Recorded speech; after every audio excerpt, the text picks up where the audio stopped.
The day we buried my father was unseasonably cold for October. I stood at the edge of his grave, watching as mourners placed white roses on his casket, each flower a testament to the lives he touched during his 63 years. My sister Olivia clutched her husband's arm, her designer black dress and perfect makeup a stark contrast to my simple attire. Even at our father's funeral, she had to make a statement. He should have had a will, Olivia whispered to her husband, loud enough for me to hear. Now everything's going to be so complicated. I closed my eyes, trying to block out her voice. Trust Olivia to think about money while we were literally standing over Dad's grave. But she wasn't wrong. The lack of a will would make things messy. Dad's successful construction company, our childhood home, his investments, everything was now in limbo. My name is Sarah Mitchell, and until 3 weeks ago, I thought I understood my family. I was the quieter daughter, the one who chose to become a high school teacher instead of joining the family business. Olivia was the star, the one who went to business school and worked alongside Dad since she was old enough to read a contract. Sarah. My mother's voice pulled me from my thoughts. She stood beside me, elegant even in grief, her silver hair perfectly styled. Come with me for a moment, dear. We walked away from the crowd, past the rows of granite headstones until we reached a massive oak tree. Mom's hands trembled as she reached into her purse and pulled out a cream-colored envelope, sealed with wax in an old-fashioned way that was so characteristic of my father. Your father wanted you to have this, she whispered, pressing the envelope into my hands. Open it when you're alone. And Sarah, she hesitated, her eyes meeting mine. Whatever you read, remember that your father loved you. Before I could respond, she turned and walked back to the funeral, leaving me holding an envelope that felt heavier than paper should. I slipped it into my purse, my mind racing with questions. Why me? Why not Olivia? And why did Mom look so worried? The wake was held at our family home, a sprawling Victorian mansion that Dad had lovingly restored over the years. I watched as Olivia commanded attention in the living room, sharing stories about working with Dad, about how she was his right hand at the company. Our relatives nodded approvingly. Of course, Olivia would take over the business now. It was what everyone expected. Sarah, darling, my Aunt Margaret approached, martini in hand. I hope you're not too worried about all this. I'm sure Olivia will take care of you. I forced a smile, feeling the envelope burn in my purse. I'm fine, Aunt Margaret. I have my own life, my own career. Yes, teaching, she said with a slight grimace. Well, it's admirable work, dear. Though your father always hoped you join the family business. I excused myself and escaped to Dad's study, the one room in the house that still felt entirely his. The leather chair behind his massive oak desk still held the impression of his frame. His reading glasses lay on a stack of contracts, as if he just stepped out for a moment. The envelope felt heavy in my hands as I finally pulled it out. The wax seal bore Dad's signet ring impression, the family crest he'd had specially made when the business took off. With trembling fingers, I broke the seal and pulled out several pages of Dad's distinctive handwriting. My dearest Sarah, the letter began, if you're reading this, then I'm gone, and the time has come for you to know the truth about our family's legacy and why I've worked so hard to protect you from it. I continued reading, my hands shaking more with each paragraph. The words on the page couldn't be real. This had to be some kind of mistake. But as I read further, pieces of my childhood began falling into place. Strange conversations I'd overheard, mysterious business meetings, and why Dad had been so insistent that I stay away from the company. A knock at the study door made me jump. "Sarah?" Olivia's voice called out. "What are you doing in Dad's study? The lawyers are here to discuss the estate." I quickly folded the letter and slipped it back into my purse. "Coming," I called out, my voice surprisingly steady despite the chaos in my mind. As I walked back to the living room, where our family lawyer, Mr. Patterson, was setting up his briefcase, I felt the weight of Dad's words pressing down on me. The truth about the company, about what Olivia had done, about why Dad had never written a will. It was all there in black and white.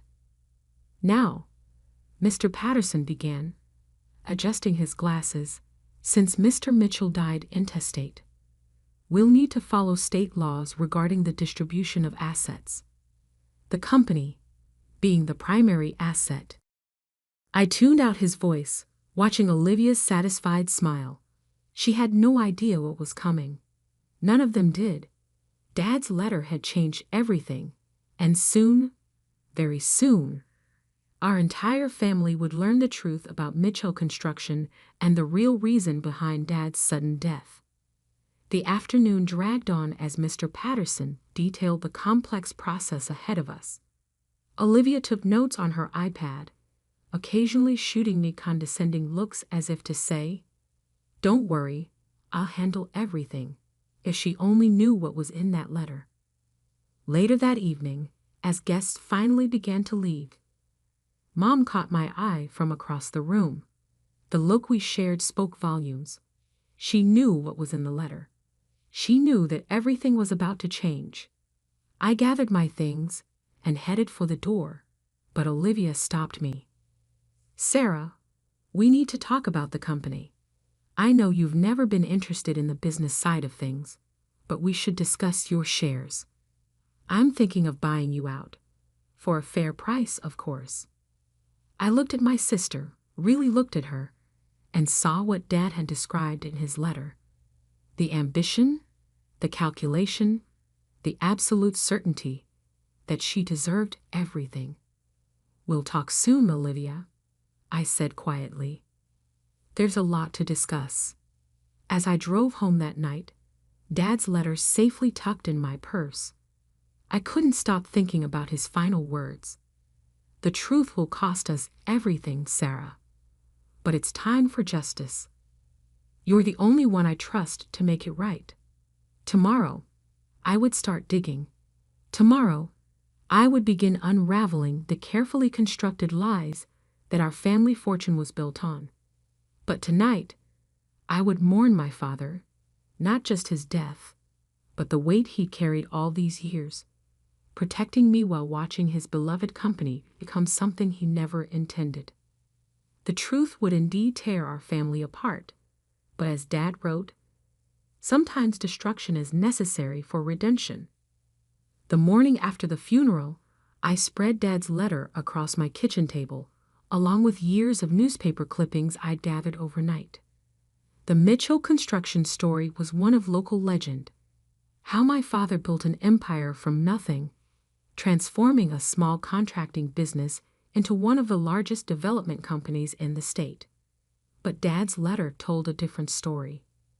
The company's success, he wrote, came at a price I never intended to pay. When the accident happened at the Riverside project in 2018, I thought it was just that, an accident. But what I discovered in Olivia's files changed everything. I pulled up the news articles about the Riverside project on my laptop. 3 workers had died when a support beam collapsed during construction of a luxury apartment complex. The official investigation ruled it an equipment failure. Mitchell Construction paid the families handsomely, and the story faded from headlines. But according to Dad's letter, Olivia had known about the structural issues weeks before the collapse. She had received multiple reports warning about substandard materials. But instead of halting construction, she buried the reports and pressured inspectors to sign off on the project. "The evidence is in my private safe," Dad's letter continued. "The combination is your birthday. I knew Olivia would never think to try that.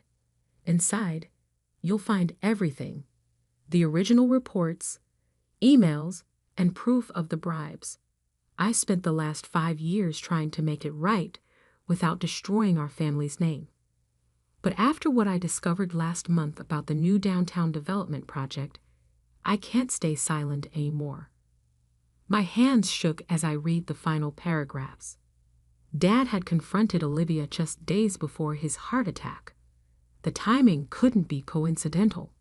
My phone buzzed, a text from Olivia. Meeting with lawyers at 2 p.m. Don't be late like always. I stared at her message, remembering all the times she belittled me, dismissed me as the family failure, the sister who chose teaching over real success. If she only knew what Dad had entrusted me with. At 1:55 p.m., I walked into the Mitchell Construction headquarters. The 20-story building gleamed with success, our family name emblazoned across the lobby in gold letters. Employees nodded respectfully. They all knew the boss's daughters. The conference room was already full. Olivia sat at the head of the table, in Dad's old seat. Mom sat quietly beside her, while various lawyers and executives filled the remaining chairs. "Sarah, how nice of you to join us," Olivia said, her tone dripping with condescension. "We've already begun discussing the transition plan." I took my seat, noting how everyone deferred to Olivia. She had spent years cultivating this image of herself as Dad's natural successor. "As I was saying," she continued, "the board has expressed full confidence in my leadership. Given Sarah's alternative career choices, we feel a clean transition would be best. We're prepared to offer a very generous buyout package." The family lawyer, Mr. Patterson, slid a document across the table. "We valued your shares at $5 million, Sarah. Very generous, considering your lack of involvement in the company." I picked up the paper, pretending to read it while my mind raced. They had no idea about the safe, about what Dad had discovered, about what I now knew. "Actually," I said quietly, "I don't think I'll be selling my shares." The room fell silent. Olivia's perfect smile flickered for just a moment. "Don't be difficult, Sarah," she said. "You've never shown any interest in construction. What could you possibly want with shares in a company you don't understand?" I met her gaze steadily. "I understand more than you think, Olivia. In fact, I'd like to schedule a full board meeting for next week. There are some matters Dad wanted discussed." "What matters?" Olivia's voice had lost its smoothness. "The Riverside project, for one," I said softly. "And maybe we should talk about those irregularities Dad found in the downtown development plans." The color drained from Olivia's face. Mom gasped quietly. The lawyers exchanged confused glances. "I don't know what you're talking about," Olivia said, but her hands were shaking as she shuffled her papers. "I think you do. And I think it's time the board knew everything. About the reports you buried, the inspectors you bribed, and exactly what happened the day Dad died." Olivia stood up so quickly her chair toppled backward. "This meeting is over. Everyone out, except my sister." As the room cleared, I could feel the tension building. Mom was the last to leave, her eyes filled with tears as she looked between her daughters. When we were alone, Olivia's mask cracked completely. "Where did you get this information?" "Dad left me a letter," I said, standing to face her, "and a safe full of evidence. Did you really think he didn't know? About Riverside? About everything?" "You're bluffing," she snarled. "Dad would never." "The safe combination is my birthday." I cut her off. "When was the last time you remembered my birthday, Olivia? When was the last time you thought about anyone but yourself?" She moved faster than I expected, grabbing my arm. Listen to me very carefully, little sister. You have no idea what you're getting into. Take the money and walk away. This is your only warning. I pulled free from her grip. No, Olivia. You listen. Next week, I'm going to open that safe. And everything you've built on lies is going to come crashing down. I walked out of the conference room, my heart pounding but my steps steady. In my purse, my phone was already recording, capturing every word of Olivia's threat. Dad had taught me well. Always keep evidence. That night, as I sat in my apartment reviewing more of Dad's documents, my phone rang. An unlisted number. Ms. Mitchell? A man's voice asked. My name is James Torres. I was the site supervisor at Riverside before your sister fired me. I heard about your father's death. And there's something you need to know. I grabbed a pen, my hand trembling slightly. I'm listening, Mr. Torres. The day before your father died, he came to see me. He said he was gathering evidence, that he was going to make things right. He asked me to testify if it came to that. I closed my eyes, fighting back tears. And would you? Would you testify?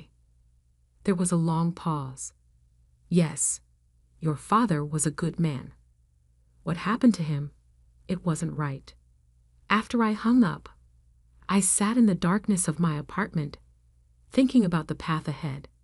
Dad's letter had unleashed a storm that would destroy everything, our family's reputation, the company he'd built, perhaps even our freedom. But as I looked at the photo of him on my desk, his kind eyes smiling at me, I knew I had to finish what he'd started. 3 families had lost loved ones at Riverside. How many more lives would be lost if Olivia's corruption continued? Tomorrow, I would visit the safe. Tomorrow, I would begin gathering allies. And soon, very soon, the truth about Mitchell Construction would finally come to light. The downtown offices were nearly empty when I arrived at 6 a.m. Only the cleaning staff and a few early bird employees roamed the halls. I took the executive elevator to Dad's private office on the top floor, my heart pounding with each ascending floor. The office remained untouched since his death.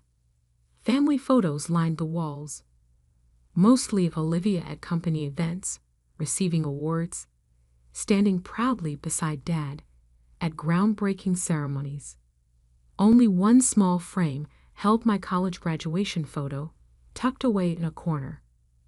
The safe was hidden behind a large oil painting of the company's first building project. My hands trembled as I entered my birthday. 0 to 31 to 58 to 9. The mechanism clicked, and the heavy door swung open. Inside, organized with Dad's characteristic precision, lay folders upon folders of evidence, each one carefully labeled, dated, and annotated. But what caught my eye was a USB drive taped to the inside of the door with a note: security footage, my office, September 15th, 3 days before his death. I pulled out my laptop and plugged in the drive. The video showed Dad's office, this very room, from the security camera in the corner. Dad sat at his desk, looking tired but determined. Olivia stormed in, her face twisted with anger. The audio was crystal clear. You can't do this. Olivia's voice crackled through my laptop speakers. I built this company into what it is today. You built it on lies, Dad replied calmly. On corruption and bribes. Those families from Riverside deserve justice. Justice? Olivia laughed bitterly. Where was your sense of justice when we were struggling? When we needed those first big contracts? You didn't care about cutting corners then. I was wrong. Dad's voice was heavy with regret. But this ends now. Tomorrow, I'm going to the board with everything. Olivia's next words chilled me to the bone. No, You won't. You're going to take your heart medication and go home. And if you ever threaten this company again, remember, accidents happen in construction all the time. The video ended. I sat in Dad's chair, tears streaming down my face. It wasn't just corruption anymore. This was murder. My phone buzzed. A text from an unknown number. Parking garage. Level B2. 10 minutes. Come alone. Everything in me screamed that this was a trap, but I had to know. I copied the USB drive, slipped one copy into my purse, and hid the other in a place Olivia would never look, inside the frame of my graduation photo. The parking garage was dimly lit and eerily quiet. A figure emerged from behind a concrete pillar. "Mom, I've been watching the security feeds," she said quietly. "I knew you'd come to the safe eventually." "Did you know?" I asked, my voice breaking. "About Olivia. About what she did to Dad." Mom's face crumpled. "I suspected. The night before he died, your father changed his heart medication. He said if anything happened to him, I should give you that letter. He knew Sarah. He knew what she was capable of." Before I could respond, elevator doors dinged. Olivia's voice echoed through the garage. "Well, isn't this cozy?" A secret mother-daughter chat. She wasn't alone. 2 large men in suits flanked her, their intentions clear in their stance. "I warned you to take the money," Olivia said, stepping closer. "Now you forced my hand." "Like you forced Dad's hand," I shot back. "What did you do, Olivia?" "Switch his medication." "Make it look like a heart attack?" Her smile was cold. "Prove it." "Oh, I can," I replied, matching her tone. "The evidence is already with the FBI. Dad's files, the video from your confrontation, everything. Did you really think I'd come here without insurance?" The color drained from Olivia's face. "You're bluffing." "Am I? Check your phone." On cue, her phone buzzed. Mine too. Breaking news alerts flashed across our screens. MTCGEL construction under federal investigation. FBI raise ARTES.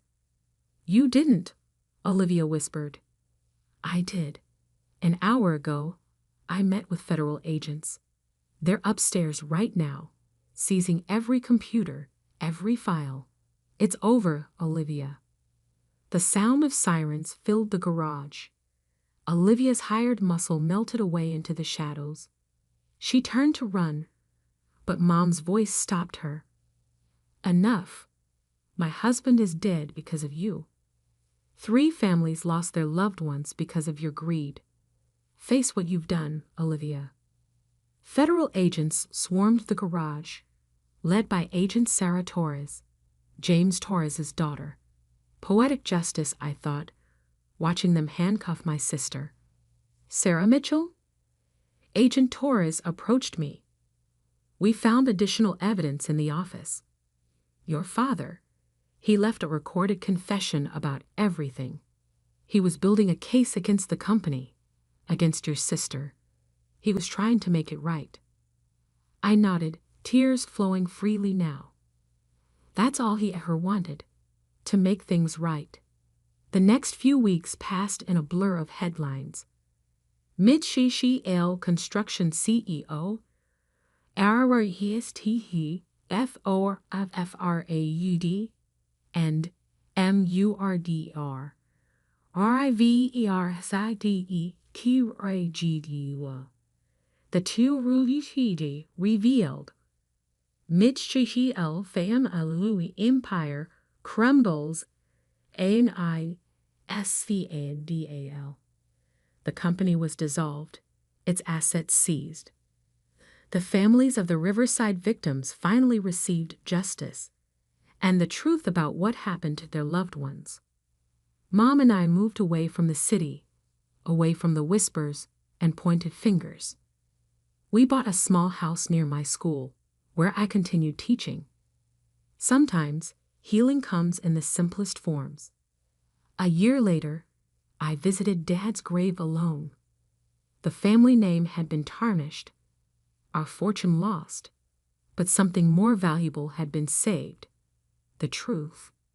I placed a single rose on his headstone and whispered, "I did it, Dad. I made it right." As I walked away, I thought about that letter that had started everything. Dad knew that giving me that letter would destroy the company he built, tear apart our family, and expose decades of secrets. But he also knew that sometimes the cost of truth is worth paying. The Mitchell name no longer stood for power and success. Instead, it became a cautionary tale about greed, corruption, and the price of silence. But for me, it was simply the end of one chapter and the beginning of another. In my classroom, I teach my students about integrity, about standing up for what's right even when it costs you everything. I tell them that true legacy isn't measured in dollars or buildings, but in the choices we make and the truths we're willing to face. Olivia sits in prison now, serving a life sentence for Dad's murder and the Riverside deaths. Mom visits her sometimes. I don't. Some betrayals can never be forgiven. The last time I saw her, during the trial, she asked me why. Why Dad had trusted me with everything instead of her. Because, I told her, he knew I would choose justice over power. Something you never understood. Now, years later, when people ask about the Mitchell construction scandal, I tell them the real story. Not about the money or the corruption, but about a father's final act of courage, entrusting his quiet daughter with the truth that would both destroy and redeem his legacy. Sometimes the most devastating secrets come in simple cream-colored envelopes, sealed with wax and love. And sometimes the strength to face those secrets comes from the most unexpected places, like a teacher who chose truth over fortune, justice over power, and peace over empire.